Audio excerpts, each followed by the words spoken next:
All right. Well, hello, everybody. And we are here. I am Nicole Lance. Today is the third in our fall webinar series. So this is all about bypassing burnout. So anytime I talk about this topic, I really want to start first with kind of defining what we're talking about so that we have sort of a level set, but also so we have some boundaries on how we can use the information that we're sharing. So this is something that was coined in the 70s, actually by an American psychologist. And it's really talking about the consequences of severe stress and high ideals in helping professions. That was the origin, really, of the word burnout and kind of where that term came from. The World Health Organization actually defines it as a syndrome resulting from chronic workplace stress that has not been successfully managed. Now, I don't want you to read that and be like, oh my gosh, I'm failing at something else. It simply means stress that from a workplace condition that really just hasn't been handled the way in order to prevent it becoming a bigger issue. Usually it leads to three things: feelings of energy depletion or exhaustion, increased mental distance from one's job, or kind of feeling like negative towards one's career. So usually in those helping professions, sometimes you'll hear that called compassion fatigue, or reduced professional productivity. So like, oh my gosh, I'm actually not getting everything done that I used to get done. Now, causes might be feeling either permanently overworked, which is like, hello, at least everybody that I'm looking at that's on today, or under challenged. So those of you who might be in transition or find yourself underemployed, kind of like, hey, I'm bored, what's going on? Being under time pressure, or having conflicts with colleagues. And so all of this can kind of contribute to these feelings of burnout. So that extreme commitment that's resulting in people neglecting their own needs may also be at the root of it. So when we talk about why do we care about learning about things like bypassing burnout, why do we care about self-care, why do we deal with any of these kind of, concepts, or how do we make time for us or self-investment, that's actually one of the ways that we avoid burnout. It's kind of actually in the fundamental understanding of what it is. Now, there's another definition of burnout that doesn't only apply to the workplace, and that is this one. It's the reduction of a fuel or a substance to nothing through use or combustion. So through use or combustion. So think of your own personal energy resources. And as we use all of those, or as we sort of get to the end of our rope, one of my coaches calls this exploding doormat syndrome. We get to the end of our rope and then we have this like big blowout. Think of that as your combustion. That can often completely deplete your resources, leaving you feeling that burnout. So today I'm going to give you 7 different strategies for bypassing burnout. This is going to move quickly. I'm going to watch the time over on my handy dandy timer, which is conveniently set up on the wrong screen today. I'm going to keep an eye on that. We're going to move through this pretty quick. If you do have a question along the way, drop it in the Q&A, but also know that I'll be doing a free coaching call next week. If you want to talk about this or any other relevant topic, that's what that space is for, to have a little bit more conversation and kind of off the cuff coaching one-on-one. So that opportunity is available to you as well. Okay, so let's get into the 7 strategies. The first strategy is something called understanding the 4 categories of human experience, and human is highlighted there because many of you forget that you are, and we try to behave like we are super powerful beings, who never need rest and never need self-care, and that's exactly what's leading to burnout. So building some awareness of contextually what's going on for us. The 4 categories of human experience is a way to understand what's occurring around us so that we can find the point at which we can actually take action. So the way that the hierarchy works is like this. There's at the top level a set of circumstances. So circumstances are what they are. Eventually, they might be able to be changed. You might be able to move out of them, make some, other options happen. But in general, it's sort of like the starting point. There is something that is. Those are your circumstances. When we experience those circumstances, that leads to thoughts. So whatever we experience, that is what leads to the thoughts that we have about what we are experiencing. Now, thoughts lead to emotions. So whatever we think about that circumstance is what's going to generate an emotion. And then that emotion is what drives behavior. So circumstances are what they are. We have a thought, it's good, it's bad, it's otherwise, it's frustrating, it's wonderful, blah, blah, blah. then we have an emotional experience because of that. And then that emotion leads us to behavior. So if the circumstance is, holy cow, I blew my tire out on the way to work, it was really stressful. My thought is I should have, seen this coming, or holy cow, everyone's going to hate me because I'm new and they're going to think I'm not committed to my job. That might make me feel insecure. And my behavior might be lashing out at a loved one in my, near circle because I'm actually feeling fear behavior and they're interrupting that. Or I might go get the quadruple 87 shot latte with extra pumps of everything and extra whipped cream at Starbucks because I'm going to eat my feelings. If you're me, that's probably how I would respond. Now, the important point in the 4 categories of human experience is that the thought level is where our influence happens. So if you remember, or if you've done this exercise with me before, holding the pen in one hand, dropping it and catching it in the other and saying, I can't drop this pen, I can't drop this pen, I can't drop this pen while you're doing it, demonstrating that we can think something that's completely untrue, that we're actually showing somebody else is untrue, but we can still think the thought. Thoughts are the level at which we attack. So when we get into those burnout situations or we're trying to step out of them, this is the level to take action at. So if the circumstances are, I'm overloaded at work, and the thought we have is there's nothing to be done about it except suck it up and grind through it, that's going to make me feel bad or frustrated or mad. And then I'm going to blow up and quit my job tomorrow. Attacking that thought, there's nothing that can be done about it, is where the point of influence is. But this is a hierarchy to get you to be able to notice where those negative thoughts are. And then those are the thoughts that you can actually start to play with. Now, your next strategy when we talk about burnout is we look at these to-do lists, we look at these expectations that are in front of us, and the lists are long, really, really, really ridiculously long, especially for some of you where you have those meetings that are back to back and you're doing this while you're shoveling, a burrito into your mouth and trying to catch up on social media and send those text messages and pray that your doctor's office allows for online scheduling so you can also get that scheduled. Okay, when we're looking at those to-do lists, this is a tactic that will work for you so that you're not getting so overloaded. Now, the 3 Bs are something that you can apply when you're looking at everything that is before you that is some sort of responsibility.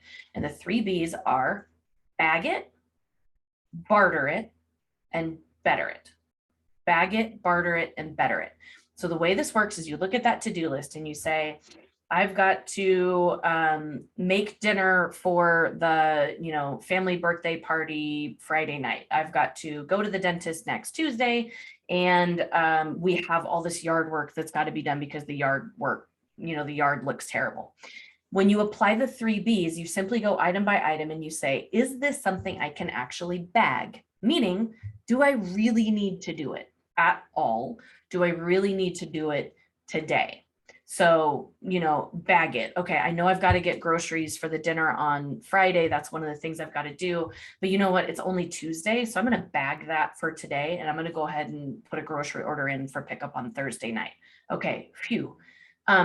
Barter it might look like, hey, I know we've got this dinner coming up Friday night. Instead of me cooking it, I'm actually just going to order takeout and we're going to bring food in for that instead. So I'm bartering my money in exchange for the service of somebody else preparing the food. Now, harder to do with the dentist office, right? You probably can't bag it, at least not forever. You can't barter it because it's your teeth. And so unless you can actually completely remove them and get somebody else to take them for you, you gotta go, which leads us to the 3rd B, which is better it. How can I make this experience better? If I, can't do takeout, whatever, maybe we could, go out to a restaurant. Would that make it better? Could I light some yummy smelling candles while I'm cooking, whatever it might be? For the dentist for me is not a fun experience, no matter how mundane it is. I don't like it. I get nervous. So I have a going to the dentist playlist that I will play in my truck on the way there to help keep me calm. Sometimes if I'm really kind of amped up about it, or it's more of an extended procedure, I'll bring my earbuds and actually listen to meditations or calming music while I'm in there. No shame in that game. And I always reward myself with a shake afterwards. So an ice cream shake, strawberry or chocolate, depending on the mood. But I always make sure that there's some way, because that for me betters the entire experience of going through it. So as you look at what's in front of you responsibility wise, the performance evaluation conversation you've got to have with that employee next week. Can you bag it? Is it really something that rises to the occasion of needing to happen? In that instance, it probably is.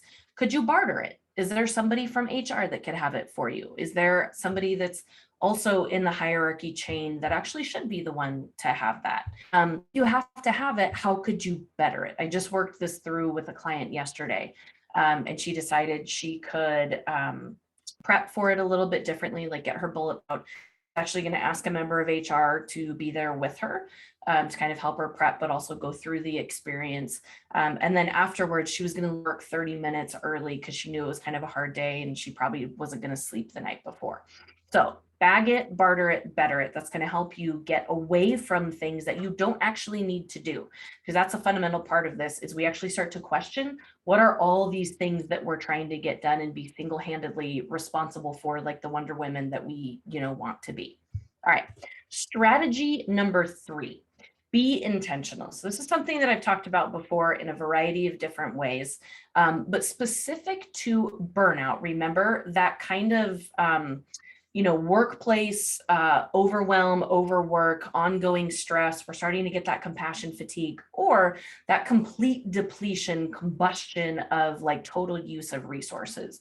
When it comes to burnout, there's 2 places I want you to think about being really intentional with as you move through your work commitments, as you move through whatever personal things, adventures, initiatives that you're also taking on. So the first one is pace. Pace. Now, I mean, when you think about, holy cow, everything that's on my list, or I'm planning out my day, spend a minute or 2 and think about what pace you actually want to move through all of that. And then layer on that, what pace actually needs to happen here? Because often what I find with high producers, which is everybody that's on this call and probably anybody that would watch the recording, as a high producer, highly productive person, you are used to going 1,000,000 miles an hour. Every day's a sprint. It's not a marathon. We're, like dawn to dusk, we're go, go, go, go, go to get all the things done. And I mean like all the things done. Stop for a minute and ask what pace is actually required of all of these things and what pace do you actually want? So on the ones where you have some control, what's the pace you want to go out? Sure, you want to get the yard work done over the weekend, right? But does it all have to be done by 8 a.m. on Saturday, meaning that you're exhausted and not getting to rest, whatever? So pay attention to some of that pace, especially where you have control. And even where you don't, think also, does it really all need to be done by 5 p.m. today? Could noon tomorrow also be appropriate? And play with some of that permission that kind of exists in that middle area there where you could maybe actually do things a little bit differently. The second area I want you to think about being really intentional is how do you want it to feel while you are doing this work? So how do you want to feel throughout your workday as you're working through that to-do list, as you're prepping for whatever your, home projects or home responsibilities are? Is there a certain way that you want to feel? Because remember, in that hierarchy, the 4 categories of human experience, emotions, how we feel, is actually driven by the thoughts that we have about it. So if we step back and say, okay, I want to feel good about the work that I'm doing, then I know, even though the circumstance is this gargantuan to-do list, what's the thought I need to have about that in order to feel good about what I'm doing? And maybe you say, you know what, it is busy, but I love what I'm actually getting to do. Okay, if I love what I'm actually getting to do, then this feels good to do it. It might be, this is going to feel great when it's over with. I've used that one a ton, right? And then we focus on that, but then that drives that emotion. That's why we start with the 4 categories of human experience. We might want to say, I feel proud. Okay, then, if I'm going to feel proud, then I want to be thorough and attentive, which means I'm going to work through this circumstance, gargantuan to-do list. I'm going to work through it in a very intentional manner, fully focused. I'm not going to be multitasking because I want to feel like I've done a really thorough job so that I can have that emotion of pride. That's where the behavior piece comes in, right? So we identify the thought, we have the emotion that we know we're going for, and then that's going to change how we actually do the work of it. So paying attention to pace and also how it's going to feel while you're moving through this, it's going to give you back a little bit of that sense of control when it comes to talking about burnout. Okay.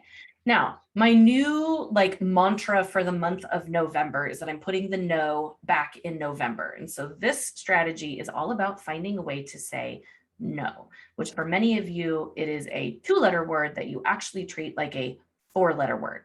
So the first one is I say FOTSN. It's not that great of an acronym. I've got a blog post about this coming back, but a lot of you have been to or heard of Find a Way to Say Yes. So it's a training philosophy that's become popularized in the last couple of years, maybe over the last decade.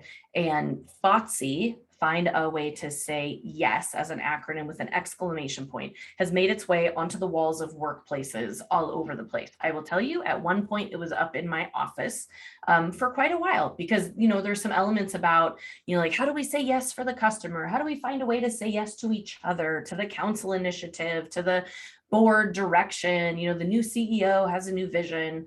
Well, sometimes we need to actually find a way to say no. And especially when we're talking about how we avoid burnout, this is a filter that we need to start applying. So we might do those 3 Bs and say, you know what, this is really just something we got to bag for now. Maybe we don't have capacity. Maybe it's not the right time. We don't have the resources, whatever. How can we actually find a way to say no? So what makes sense there? And actually putting some time and energy into thinking that through.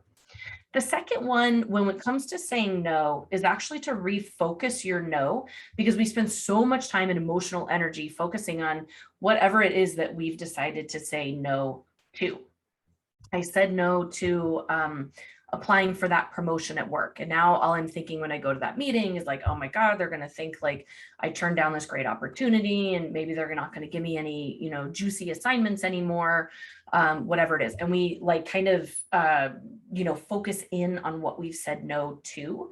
I decided to, how many of you have ever hit the snooze button, said no to getting up early, and you've laid in bed and then felt guilty about laying in bed for that extra 10, 15, 20 minutes? How long it is? Because you're focusing on what you've said no to. I'm focusing on the fact that I hit the snooze button to my alarm. Instead, focus on what you're saying yes to.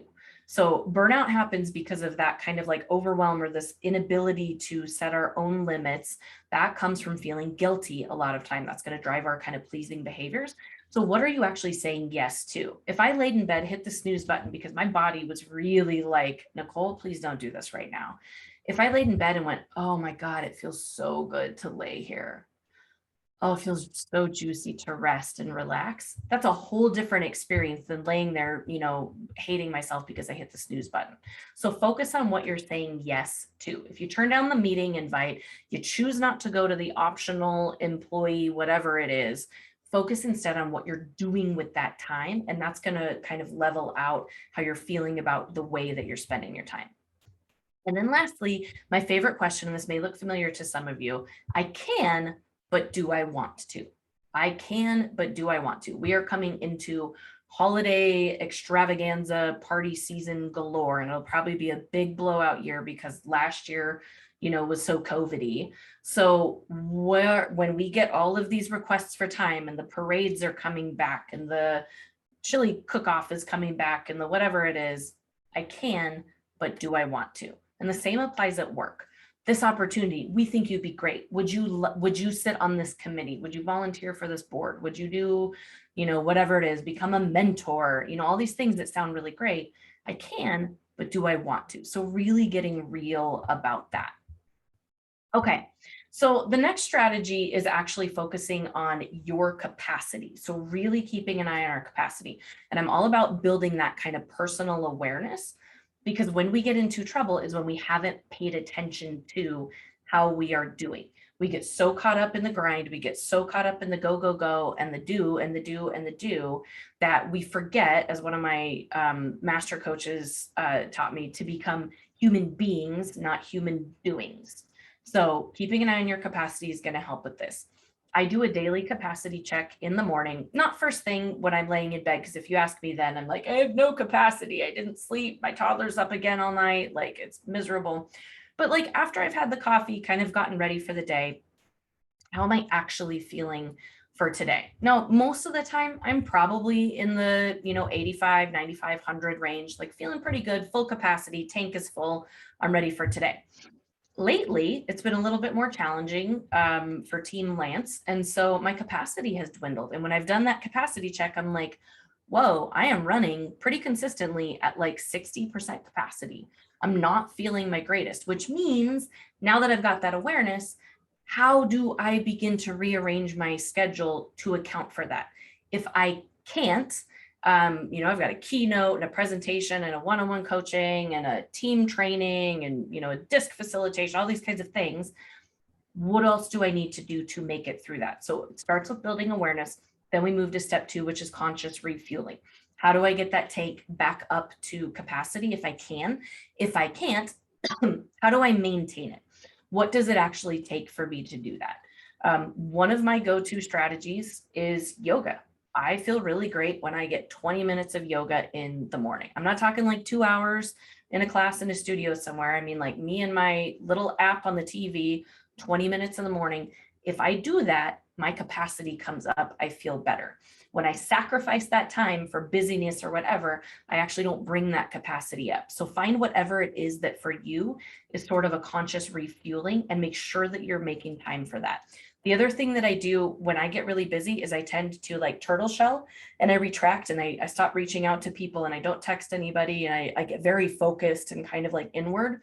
One of my conscious refueling strategies is to let some people I love know, hey, I'm not doing super fabulous. Could you help?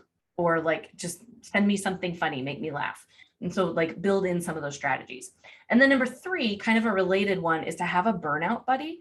So have somebody in your circle if you can, somewhere in the support squad that exists for you, who designate as a burnout buddy. And this is somebody that watches for those signs in you because oftentimes we won't catch them or admit them to ourselves. This is someone that's like a designate, think of it like your designated water watcher at the pool party. This is somebody who's like a burnout buddy. They're going to watch and make sure that you're taking care of yourself and that you're avoiding these symptoms. And if they start to see them, they have the right to kind of call you into that conversation. And you can do it for them too. So help them build their awareness, help you build your awareness. Next strategy is yes and. A lot of folks that I do coaching with try to get to this point where they've like magically eliminated any challenge and magically eliminated any negative feeling, any fear, any stress, any overwhelm, any anxiety. And while I think that's admirable, I think it's probably fairly unrealistic. So yes and is the tactic that lets us say, yes, I am stressed. I've got a big to-do list. I have a lot of responsibilities. I'm not sleeping enough this week. And what else can I build in intentionally that also feels good? So yes, this is existing. And where can I also have time for delight, laughter, gratitude, play? I walked out my door this morning at sunrise because the colors in the sky were insane. And I carved out 45 seconds of my morning, stood and, sipped my coffee while I was standing on the driveway, just admired the clouds for a minute. That was a moment of delight. So don't think that this has to be something else that you need an entire day for, or a full weekend for, or an entire evening for, but those little places, but make sure that yes, in all the craziness, and we're also getting some of these other things that are going to help us feel better, make us feel a little bit more excited kind of about where we're heading. Okay, so last strategy is going wings up. So what I mean by wings up, if you've ever watched a butterfly at rest, they flutter around, they land, and then it's like they fold up those wings. And they're not, at least as far as I can tell, I haven't talked to any of them, but at least as far as I can tell, they're probably not like plotting out what flower they're going to next, where their next rest place is, but they're actually just resting. They've gone wings up. They're not there for super long. They don't hang out on those branches for hours and hours. They sit, they kind of, rest up, and then they move on to the next thing. So when we're going to do this, there's 4 ways to think about this, though, that especially for my high producer, people pleaser, high productive mode folks. Number 1, you have to intentionally think about this. This is, I'll say hope is not a method about a lot of things. When it comes to rest and conscious refueling, hope is definitely not a method. So go wings up means you actually intentionally need to set some time to think about how and where can I integrate this into my day. But what does it look like for you in practice? What does it actually look like? I gave a recent workshop and somebody was talking about how they do self-care. And she said, for a long time, I thought going to get my highlights done, going to get my nails done, going, get a pedicure, whatever it is, going to the chiropractor, that those were self-care things. But for her, those weren't really enjoyable things. They were sort of things that she felt like she needed to do or that she wanted to do to kind of keep herself looking the way that she felt good about. But for her, it was almost like another item on the checklist. It was another thing that had to be done. So really think through what that looks like in practice. For some of you, it may be like the micro nap, which I'm a huge fan of. Set the timer for 10 minutes and just keep your eyes shut for 10 minutes and let your body kind of relax. For other people, that doesn't work at all. And a 10-minute walk around the block is what's actually going to feel a lot better. Or 10 minutes, watching animal videos on YouTube of little kittens playing with puppies or whatever it is for you. So really being thoughtful in what that looks like in practice. I love to do microbursts of journaling. Just how am I feeling? What's going on? What was something I want to remember? What's a thought that I'm trying to figure out? Anything to get it out of my head. And that's a really good wings up moment for me, but it has action associated with it. And that's just kind of what works for me. Number 3, give yourself permission. A lot of us do not get to the wings up stage because we don't value it the way that we value work, real work. It's not real work. And so if we're not giving it the value, then it's never going to actually make it to the place where it should get to on the to-do list, right? It's never going to hit that rank where we actually take action and do something with it. So give yourself permission to actually go wings up, because it is the thing that will lead you to greater productivity. And this is not, oh my God, Nicole, nobody's ever thought of that before, but it's something that we kind of know and still ignore. So give yourself permission so that you're actually doing it. And then lastly, don't let yourself off the hook. This is something that I started integrating into my practice about a year or so ago, because I was really good at thinking about it. Okay, yes, I want to rest. That's going to feel awesome. And I'm going to rest like this. I bought a special meditation pillow. I'm going to sit in the corner of my home office and I'm just going to breathe for 5 minutes at a time. And it's going to be awesome. And I would give myself permission to put it on the list, and I would actually schedule it in, and there'd be a little block on my calendar, a little 5-minute sliver to do that. And then I would get to that point in my day and I'd be really into my email inbox, or this text message just came in, or the tires are getting low in the truck. We got to make an appointment to get it in and get it checked, or rearrange some things so we can go get the air checked, whatever it is. And then it would magically disappear. When I started tracking how I was actually holding on to that commitment of doing those self-care things, that's when I realized I was doing everything except actually executing it. But because I wasn't tracking it, I wouldn't notice it. So don't let yourself off the hook if you notice that you're not doing it. So kind of have that, I used a calendar for a long time, a little red check mark if I did it, and it would get a little black X if I didn't. And that's how I could see ooh, I'm actually not making the progress that I want, which explains why I'm still not feeling any better, why I'm still feeling burned out. So that's the 7 strategies, short, sweet, to the point. As always, I am here for you. If you have questions about any of the strategies, if you want to do a deeper dive, you want to get into some one-on-one coaching, please reach out. We can explore it a little bit. And then next week, I have another kind of hotspot coaching 30-minute. We're going to pop on, just be conversational. If you have a question, send it to me in advance, or just show up. We're not recording those, so it is a safe, confidential space for you to share, and you can submit questions anonymously during the session as well. So with all of that, I hope everybody has a beautiful rest of the day. I hope you bypass all the burnout that might be threatening to edge past all of your boundaries. And just as always, know that I am here for you. So thank you. Have a great rest of the day.